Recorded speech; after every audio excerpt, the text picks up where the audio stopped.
पिछले एपिसोड में रोहन को पता चला कि हवेली का श्राप राजा के पापों का परिणाम है। उसने खून से सनी तलवार और किताब में लिखे निर्देशों को समझा।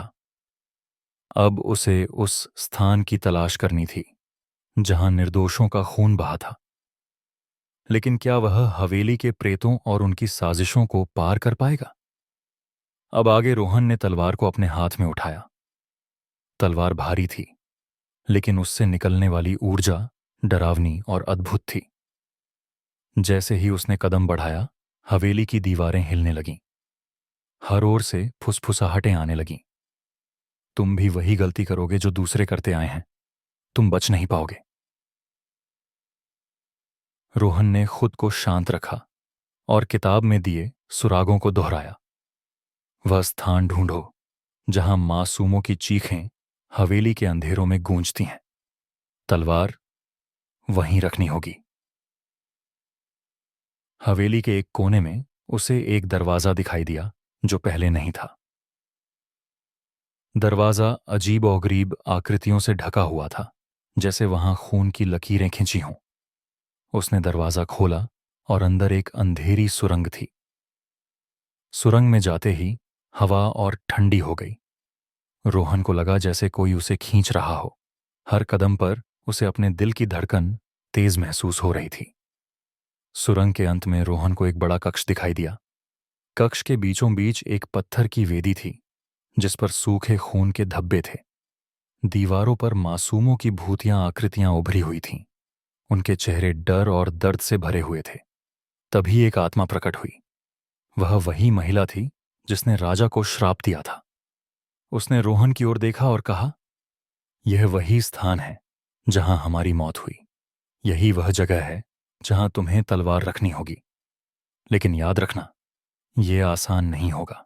जैसे ही तलवार वेदी पर रखोगे, हवेली के बचे हुए सभी भूत तुम्हारे खिलाफ खड़े हो जाएंगे। रोहन ने तलवार को वेदी पर रखने की कोशिश की। जैसे ही तलवार वेदी के करीब पहुंची, हवेली में जोरदार आवाजें गूंजने लगीं। दीवारों से सैकड़ों आत्माएं निकलने लगीं।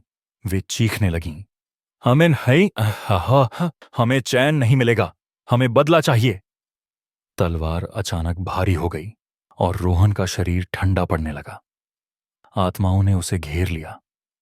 एक आत्मा ने कहा, तुम राजा के वंशज हो। तुम्हें भी इसी वेदी पर मरना होगा। रोहन ने आत्माओं की बात सुनी, लेकिन वह पीछे नहीं हटा।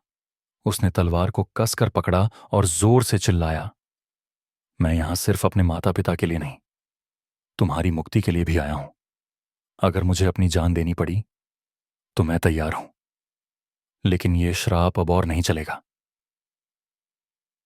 तभी तलवार से तेज रोशनी निकली। रोशनी ने आत्माओं को पीछे धकेल दिया।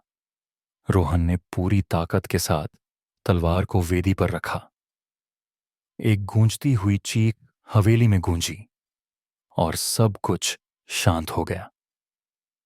जैसे ही रोहन ने राहत की सांस ली, वेदी के नीचे से एक और सुरंग प्रकट हुई। सुरंग से एक आवाज आई, तुमने पहला कदम उठाया है, लेकिन श्राप अब भी पूरी तरह खत्म नहीं हुआ। आगे और बलिदान देने होंगे। रोहन ने सुरंग में कदम रखा, यह सोचते हुए कि क्या वह श्राप को तोड़ने के करीब है या और बड़ी मुश्किल में फंसने वाला है। आगे की कहानी के लिए मेरे चैनल को सब्सक्राइब करें।